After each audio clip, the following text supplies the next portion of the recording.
भाजप आमदार परिणय फुके आपल्या सोबत आहेत। संजय राऊतांनी थेट आता मुख्यमंत्र्यांवरती वक्तव्य जे आहे ते 2-4 केलेली पाहायला मिळते। त्यामध्ये त्यांनी एक म्हटलं आहे की शिवसेना पक्ष किंवा राष्ट्रवादी पक्ष फोडला, यात तुमचं महाराष्ट्र हित कुठे आलेलं आहे मिस्टर फडणवीस, असं त्यांनी म्हटलं। बघा, कुठेही शिवसेनामध्ये जो बंड झाला त्याच्यात कुठेही माननीय मुख्यमंत्री देवेंद्र फडणवीस साहेबांचा कुठेही काही लेणं देणं नव्हतं।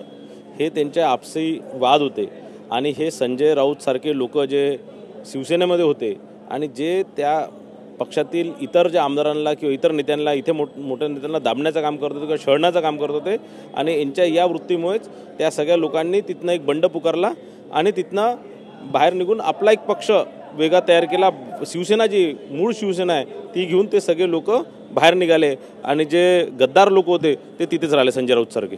ज्या पद्धतीनं GR हिंदी भाषेचे सरकारने रद्द केलेत आणि एक नवीन समिती जी आहे ती गठीत केलेली आहे, त्यांनी त्यावरती भाष्य केलं आहे। त्यांचं मत आहे की समित्या तयार करणं हा एक देवेंद्र फडणवीसांचा छंद आहे, असं त्यांनी म्हटलं। बघा, असं आहे की ज्या प्रकारे संजय राऊत आणि उद्धव ठाकरे या महाराष्ट्र जनतेला मूर्ख समजतात तसं ते नाही। त्यांना या माध्यमातून लोकांनी निश्चितच या निवडणुकीत दाखवून दिलं आहे आणि त्यांची जागासुद्धा लोकांनी दाखवून दिलेली आहे।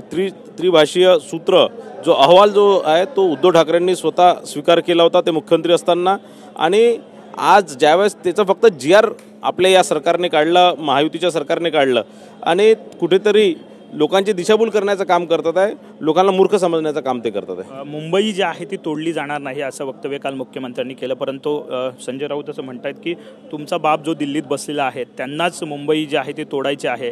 देवेंद्र फडणवीसांवरती मोदी आणि शहांचा दबाव आहे आणि त्यामुळे ते सगळं कारस्थान करतात। बघा, असं आहे, निवडणुका आल्या की संजय राऊत आणि उबाटाच्या लोकांना, उद्धव ठाकरे साहेबांना, या सगळ्या लोकांना मराठी आणि या सगळ्या गोष्टी मुंबई तोडणार आहे, मुंबई बाहेर नेणार आहे, अनेक वर्षापासून, आजचा विषय नाही, अनेक वर्षापासून ज्यावेळेस ही महानगरपालिकेच्या निवडणुका आल्या की त्यावेळेस लोकांना काहीतरी दिशाभूल करायची आणि या प्रकारचे वक्तव्य करायचा, मराठीचा विषय पुढे काढायचा, मराठी माणसाचा विषय पुढे काढायचा, मुंबई तोडणारा असे विषय काढायचे, आणि हे सगळे निवडणुकीचे स्टंट आहे आणि हे आता यांनी बंद केले पाहिजे। 5 तारखेला दोन्ही ठाकरे बंधू जे आहेत ते मेळावा काढतायत, त्यावरती तुमचं काय मत आहे? कारण मुंबईमध्ये एकत्र येण्याचा, एकजूट दाखवण्याचा प्रयत्न केला जातो। निश्चितच ते दोघंही एक झाले तर तसं चांगलंच आहे, 2 भाऊ एक झाले तर काही असा फरक पडणार नाही। आणि निवडणुकीच्या संदर्भात लोक सुज्ञ आहेत, लोक यावेळेस फार सगळ्या गोष्टी लक्ष देऊन कोण काम करणार आहे, कोण विकास करणार आहे, कोण मुंबईला प्रगतीकडे नेणार आहे हे बघूनच मतदान करणार आहे, ना की कोण सोबत आला, कोण कुठे आहेत।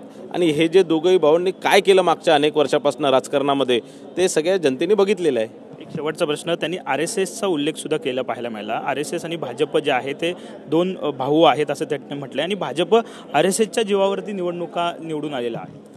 RSS आणि भाजप, मला वाटतं संजय राऊतांचा अभ्यास कमी आहे। RSS आणि भाजप भाऊ नाही आहे, RSS आमची मातृसंस्था आहे, आमची आई आहे, आमचे वडील आहेत, आणि म्हणून आणि त्यांचा आशीर्वाद नेहमी भारतीय जनता पार्टीसोबत असतो, त्यांचं मार्गदर्शन नेहमी भारतीय जनता पार्टीसोबत असतं। तर संजय राऊतांना थोडं अभ्यास त्यांचा कमी पडतोय। धन्यवाद। साहजिकच आहे, परिणय फुके आपल्यासोबत होते। संजय राऊत यांनी मुख्यमंत्री देवेंद्र फडणवीस यांच्यावरती जे काही वक्तव्य केले आहे त्याला प्रतिउत्तर जे आहे ते त्यांनी दिलं पाहायला मिळतंय। कॅमेरामॅन मनीष सोबत विनायक डावरुंग, TV9 मराठी, मुंबई।